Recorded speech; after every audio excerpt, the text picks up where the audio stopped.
اور فرماتے ہیں کہ مسلمانوں اگر تم اپنی بھلائی چاہتے ہو، ترقی چاہتے ہو، تو اپنے معاملات، اپنے جھگڑے کورٹ کچہری میں لے کر کے مت جاؤ۔ کہتے ہیں پیسہ نہ ورائے تو مقدمہ لڑ لیو، اور بھوسا نہ ورائے تو بھینس پال لیو۔ اعلیٰ حضرت نے 100 سال پہلے تم کو یہ تعلیم دی تھی کہ اگر تم ترقی اور بھلائی چاہتے ہو اور مضبوط بننا چاہتے ہو، خدا را اپنے پیسے کورٹ کچہریوں میں برباد مت کرنا۔ جب ہمارے انڈیا میں، بھارت میں اور کوئی بینک نہیں تھا نا، اس وقت اعلیٰ حضرت کی سوچ دیکھیے اور اکنامک تھاٹس دیکھیے۔ آپ فرما رہے ہیں کہ مسلمانوں کو چاہیے کہ اپنے نجی بینک کھولیں۔ فرماتے ہیں بڑے بڑے شہروں کے مسلمانوں کو چاہیے کہ وہ اپنے گاؤں دیہات کے چھوٹے چھوٹے شہروں کے مسلمانوں کی مالی مدد کریں۔ کاش اس امت نے اعلیٰ حضرت کے بتائے ہوئے تدبیر پہ عمل کیا ہوتا۔ مسلمانوں کے پاس کیا پیسے نہیں ہیں؟ بڑے پیسے ہیں، لیکن ایک غریب ہمارے محلے میں بھوکا مرتا ہے، ایک ایسا لاچار مجبور بندہ ہے کہ جس کے پاس دوا علاج کے لیے پیسے نہیں ہیں۔ بڑے بڑے لوگ وہیں پہ ٹھاٹ سے شادیاں کر رہے ہیں، لیکن اس غریب کے علاج کی فکر کسی کو نہیں ہے۔ بچے نشوں میں لگے ہوئے ہیں، وہ شراب کے عادی بن چکے ہیں، وہ جوا کھیل رہے ہیں، تعلیم سے دور ہیں، ایجوکیشن سے محروم ہیں۔ قاعدے کا کوئی ٹھیک سے ہمارے پاس نہ کوئی کالج ہے، نہ کوئی اسکول ہے، نہ ہمارے پاس اپنے علاج کے لیے کوئی بہترین اپنا نجی ہاسپٹل ہے۔ ہاں، میرج ہال ہمارے پاس بڑے خوبصورت ہیں۔ حضرات گرامی، تاریخ انسانی اس بات کی گواہ ہے کہ اس دنیا میں ہزاروں شخصیات اور ہستیاں پیدا ہوتی ہیں، جیتی ہیں اور گزر جاتی ہیں، مگر بعض عظیم ہستیاں ایسی بھی ہوتی ہیں کہ جن کی ولادت صرف ایک فرد کی آمد نہیں ہوتی ہے، بلکہ ایک عہد کی تعمیر ہوتی ہے، ایک فکر کی تجدید ہوتی ہے، اور ایک امت کی رہنمائی کا عنوان ہوتی ہے۔ ایسے رجال حق صدیوں میں کبھی ایک بار پیدا ہوتے ہیں، مگر ان کی بصیرت زمانوں کو روشنی دیتی ہے، ان کا علم نسلوں کو فائدہ پہنچاتا ہے،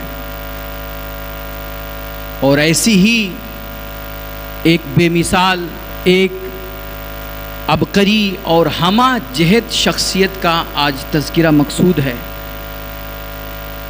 جن کو زمانہ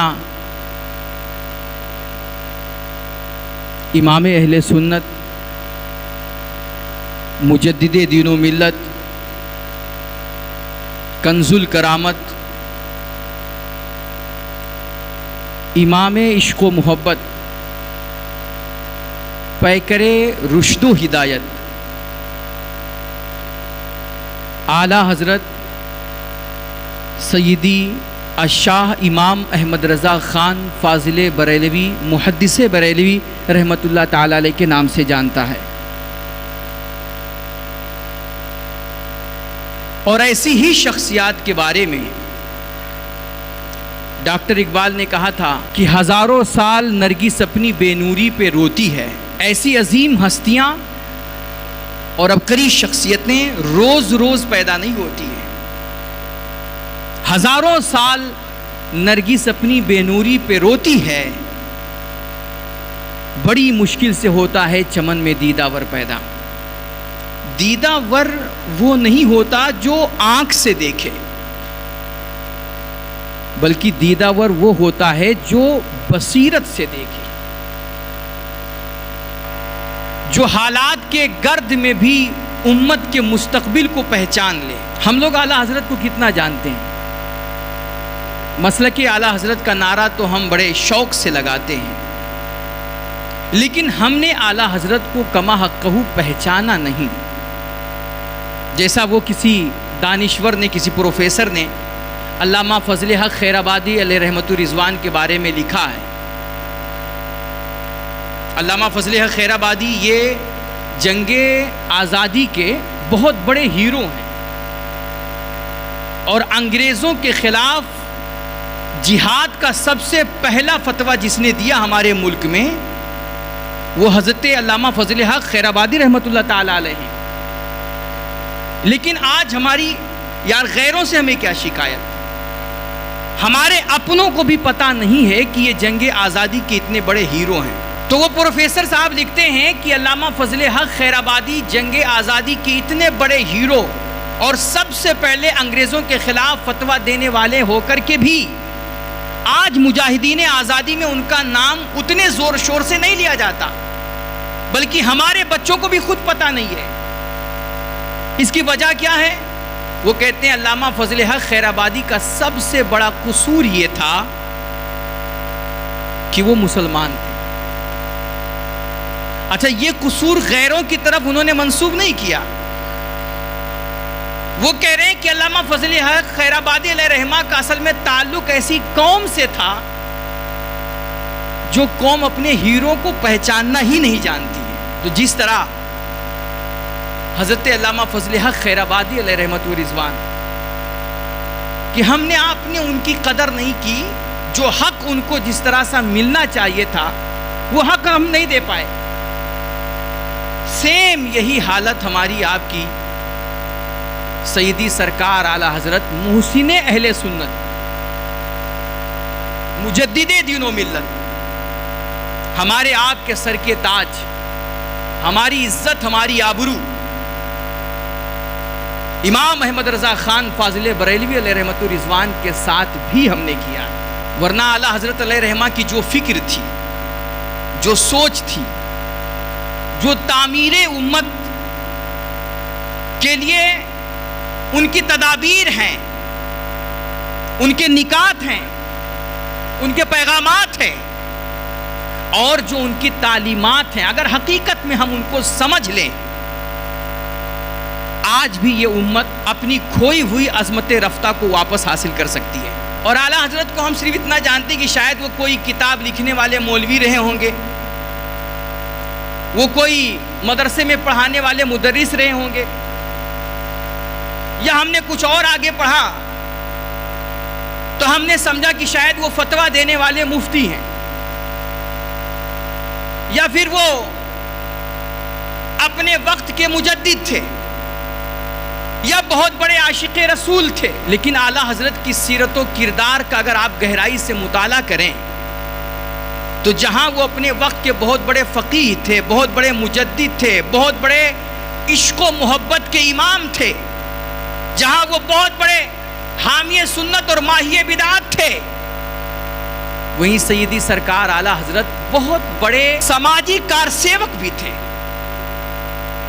اللہ کی مخلوق کی خدمت کرنے والے تھے، اور وہ فکر امت میں تڑپنے والے تھے، وہ انسانیت کے دکھ درد کو محسوس کرنے والے تھے. بیان کیا جاتا ہے کہ ایک دفعہ جب خلافت عثمانیہ کا دورہ تھا تو اس وقت اٹلی نے لیبیا پہ حملہ کر دیا. لیبیا یہ اس وقت خلافت عثمانیہ کے زیر سلطنت میں تھا. تو اٹلی نے لیبیا پہ جب حملہ کیا اور بڑا شدید حملہ کیا اور مسلمانوں پہ بڑا اتیاچار ہوا، جیسے کہ آج اسرائیل فلسطین پہ حملہ کر رہا. سیم یہ اسی طرح حملہ کیا اٹلی نے لیبیا پر. اور جب مسلمانوں پہ اتنا خطرناک حملہ ہوا، مسلمان بڑے پریشان ہوئے. یہ خبر سیدی اعلیٰ حضرت نے جب پڑھی، آپ تک پہنچی، تو مسلمانوں کی اس دکھ درد کو محسوس کر کے، ان کی پریشانی کو دیکھ کر کے آپ بڑے پریشان ہوئے اور فوراً آپ مسجد میں آ گئے. ہماری آپ کی طرح دعا کرنے کے لیے نہیں، بلکہ آپ مسجد میں آئے اور آپ نے اپنے علاقے کے تمام سرکردہ لوگوں کو اکٹھا کیا، آپ نے مسلمانوں کو جمع کیا اور مسجد میں ایک اجلاس منعقد کیا. اور آپ نے سب سے پہلے اس دور میں، اس زمانے میں، آپ نے 500 روپیہ نکالا چندے کے طور پر، آپ نے سامنے رکھا اور تمام مسلمانوں سے آپ نے گزارش کی کہ سارے لوگ جتنا ہو سکے تم سب تعاون پیش کرو اور ہمیں لیبیا کے مسلمانوں کی مدد کرنی ہے. کہتے ہیں اس زمانے میں 13,000 اسی وقت اسی مجلس میں 13,000 کا چندہ اکٹھا کیا اعلیٰ حضرت نے, اور وہ 13,000 روپے خلافت عثمانیہ کو بھیج کر کے آپ نے لکھا کہ اس سے لیبیا کے مسلمانوں کی مدد کی جائے. یہ اعلیٰ حضرت کی فکر امت ہے. وہ میرے نبی نے فرمایا نہیں کہ مسلمان آپس میں بھائی ہوتے ہیں, اور میری امت کی مثال گویا ایک جسم کی طرح کہ جسم کے کسی بھی عضو میں, کسی بھی انگ میں اگر کوئی تکلیف ہوتی ہے, کوئی درد ہوتا ہے, تو اس سے پورا جسم بے چین ہو جایا کرتا ہے. پورے بدن کو وہ درد, وہ تکلیف محسوس ہوتی ہے.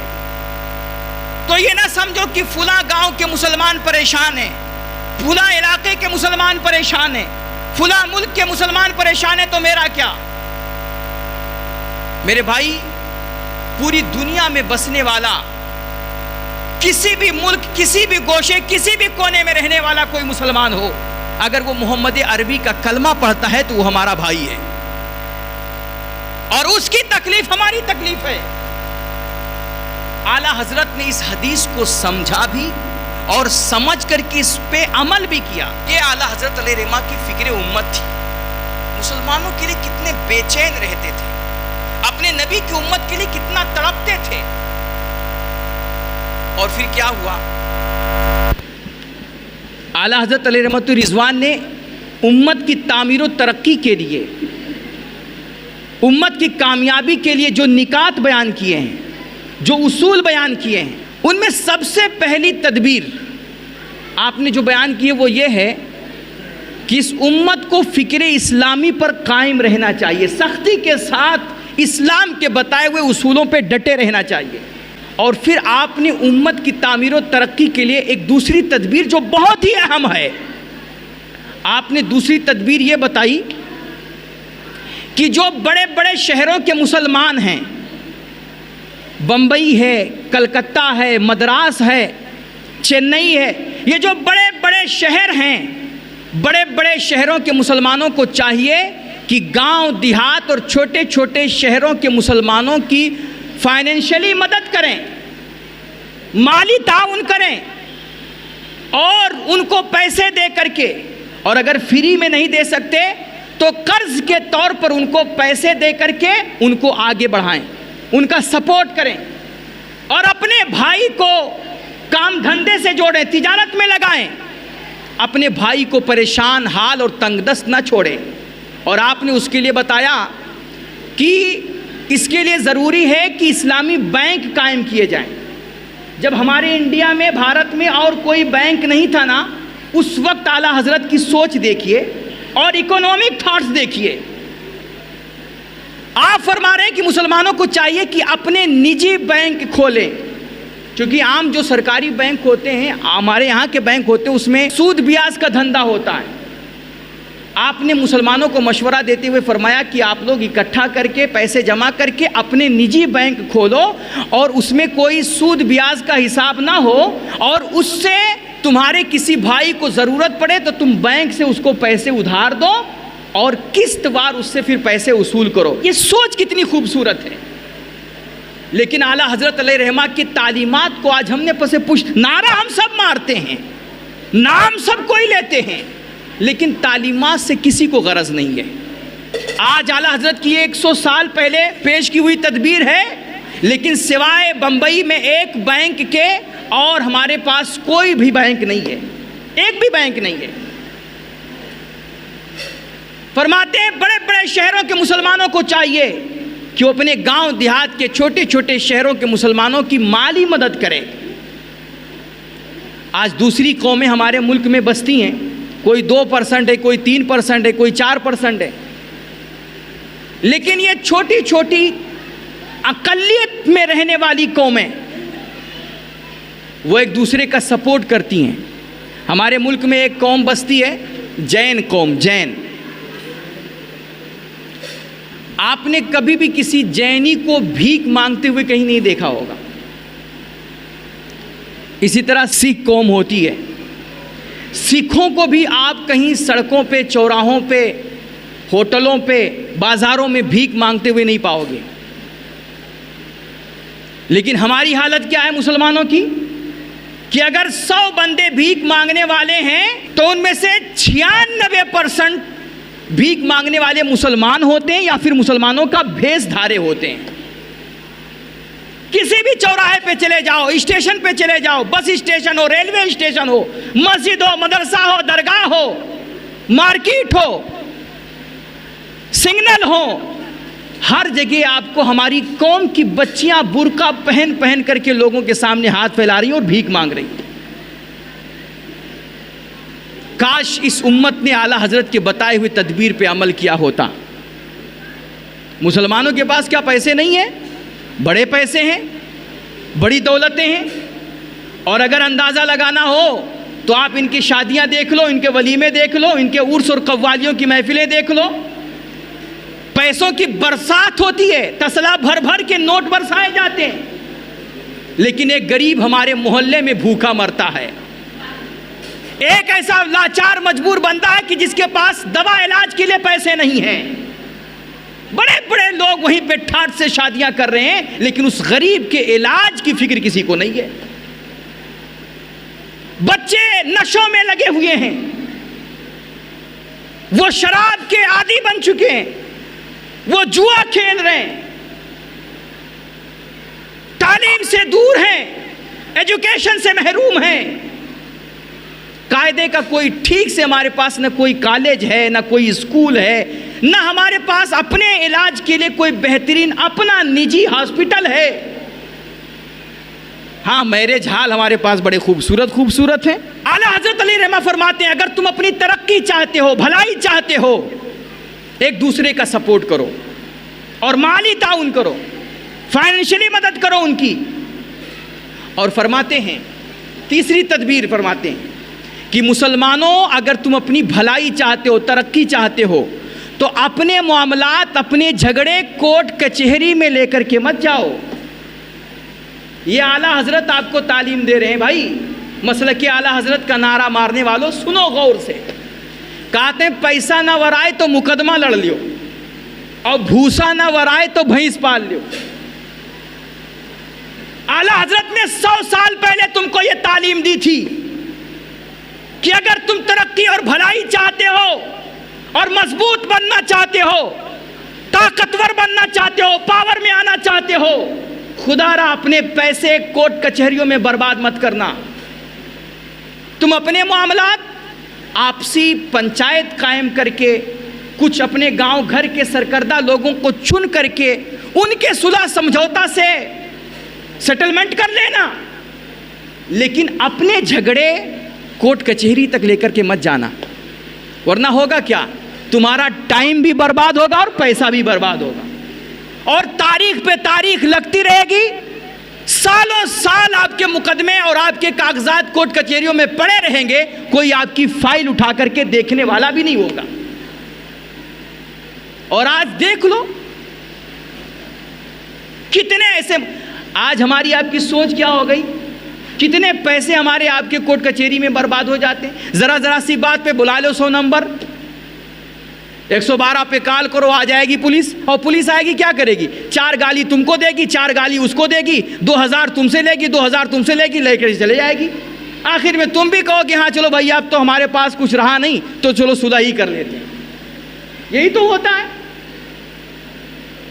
اور اگر زیادہ تم کھینچتان کرو گے تو کہے گی ٹھیک ہے 10,000 اور دو, تو اور لمبا بڑھائیں کیس. جب تک تم پیسے دیتے رہو گے, جب تک تمہارا کیس چلتا رہے گا, اور جہاں تمہارے پیسے ختم, تمہارے کاغذ, تمہارے فائل نیچے دب جائے گی اور معاملہ کچھ نہیں نکلے گا. اس لیے اعلیٰ حضرت فرماتے ہیں اگر تم اپنی ترقی, بھلائی اور اصلاح چاہتے ہو تو اپنے جھگڑے, اپنے معاملات کورٹ کچہری تک مت لے جایا کرو. آپس میں اور دیگر معاملات ہیں, دنیاوی معاملات ہیں تو گاؤں گھر کے ذمہ داروں سے سمجھو, شرعی معاملات ہیں تو علماء سے سمجھو, مفتیان کرام سے سمجھو, لیکن خدا را کورٹ کچہریوں تک اپنے معاملات میں لے کر کے مت جاؤ. کتنی خوبصورت تعلیم ہے, کاش کوئی سمجھے اس کو. آج ہم لوگ کہتے ہیں کہ جائیں گے, رپورٹ کریں گے, کورٹ کچہری کریں گے, اور اس کے بعد بولیں گے کہ صاحب ایسا کرو 10,000 چاہے ایکسٹرا لے لیو، لیکن وہ جو میرا بھائی ہے نا اس کو 10 لاٹھی لگائیے گا، اس کو برباد کر کے چھوڑیے گا، ہمارے پاس پیسے نہیں ہوں گے، ہم قرضہ مانگ کر کے لائیں گے دیں گے، بگھا بیچ کر کے ہم مقدمہ لڑیں گے، لیکن میرا بھائی برباد ہونا چاہیے۔ اور برباد ہو گئی کتنے سارے اسی میں، وہ تو برباد ہوا ہی ہوا جس کو برباد کرنا تھا، پلس اس کے چکر میں، اس کو برباد کر چکر میں خود بھی برباد ہو گئے۔ اعلیٰ حضرت فرماتے ہیں خدا را اگر تم اپنی بھلائی چاہتے ہو تو اپنے معاملات، اپنے جھگڑے کورٹ کچہری تک لے کر کے مت جاؤ، فائنینشلی ایک دوسرے کا سپورٹ کرو۔ اعلیٰ حضرت کی فکر سمجھنے کی ضرورت ہے، وقت کم ہے، باتیں زیادہ ہوں گی، شاید یہ باتیں جب ہم کرنے لگ جاتے ہیں تو لوگوں کو سمجھ میں بھی نہ آئے۔ ہمارے لوگوں کی سوچ بھی ایسی ہو گئی ہے کہ عام طور پر ایسی باتیں ہوتی تو نیند آنے لگتی ہے، یا پھر جمائیاں آنے لگتی ہیں، سستی سوار ہونے لگتی ہے۔ ہماری قوم کو تو صرف چھم چھم والی نعتیں چاہیے، چیخ پکار والی تقریریں چاہیے، لیکن جب ان کے کام کی بات کرو گے تو وہ چیز سمجھ میں نہیں آئے گی۔ اعلیٰ حضرت فرماتے ہیں اپنی قوم کی ترقی اور بھلائی چاہتے ہو تو خوبصورت بڑے مدارس قائم کرو، اسکول بناؤ، ہاسپٹل قائم کرو، اور کالجز اور یونیورسٹیاں بناؤ، علمی مراکز قائم کرو، تاکہ تمہارے بچے تعلیم سے جڑیں، ایجوکیشن میں لگیں، اور جب وہ تعلیم سے جڑے رہیں گے تب وہ خرافات سے بچے رہیں گے، وہ پھر نشے کے عادی نہیں بنیں گے، وہ بے وجہ ہوٹلوں پہ بیٹھ کر کے اپنا وقت برباد نہیں کریں گے، وہ ٹائم پاس کے لیے لوڈو نہیں کھیلیں گے۔ اپنے بچوں کو تعلیم سے لگاؤ اور مدرسے قائم کرو، اور جو مدرسے میں پڑھنے پڑھانے والے لوگ ہوں ان کے وظیفے مقرر کرو، ان کو اسکالرشپ دو۔ اس طرح تمہارے فکر کی ترویج ہوگی اور تم مضبوط قوم بن کر کے ابھرو گے، اور تمہارا زمانہ کبھی بال بیکا نہیں کر پائے گا۔ جب تمہاری فکر اعلیٰ ہوگی، سوچ اعلیٰ ہوگی، بچے تعلیم یافتہ ہوں گے، ڈگری ہولڈر ہوں گے، تو وہ بڑے بڑے منصب پر فائز ہوں گے، ان کو نوکریاں ملیں گی، ان کو عہدے ملیں گے، تجارت کریں گے، کاروبار کریں گے، اور سیاست میں بھی تمہاری اپنی ایک پکڑ بنے گی۔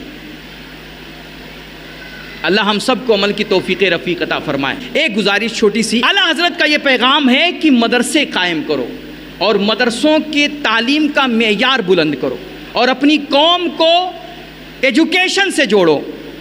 ہماری چھوٹی سی کوشش جاری ہے، اللہ تعالیٰ ہماری مدد فرمائے۔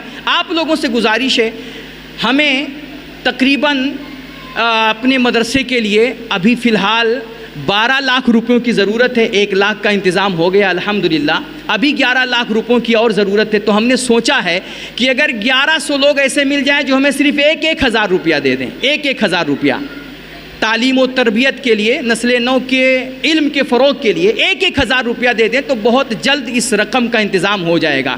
میں بالخصوص اپنے سامعین اور ناظرین سے کہوں گا کہ جو اعلیٰ حضرت کے محب ہیں، اعلیٰ حضرت کے پیغام اور ان کی تعلیمات سے محبت کرتے ہیں، اگر آپ تک میرا پیغام پہنچ رہا ہے تو آپ سے بھی گزارش ہے کہ 1,000 روپیہ نسل نو کی تعلیم و تربیت کے لیے ضرور دیں، اور آپ لوگوں سے بھی گزارش ہے کہ جو آپ سے ہو سکے اگر اللہ نے نوازا ہے تو 1,000 دے دیں، نہیں تو 100، 50، 500 جو بھی ہو سکے اس کار خیر میں ہمارے ساتھ تعاون ضرور کریں۔ انشاءاللہ جب تک یہ ادارہ قائم رہے گا، جب تک بچے پڑھتے رہیں گے، اور وہ بچے پڑھ کر کے جب تک ان کا علم باقی رہے گا، آپ کی قبر میں اس کا ثواب آپ کو ملتا رہے گا، اور قیامت تک یہ آپ کے لیے صدقے جاریہ ہو جائے گا۔ وآخر دعوانا الحمدللہ رب العالمین۔ السلام علیکم ورحمۃ اللہ۔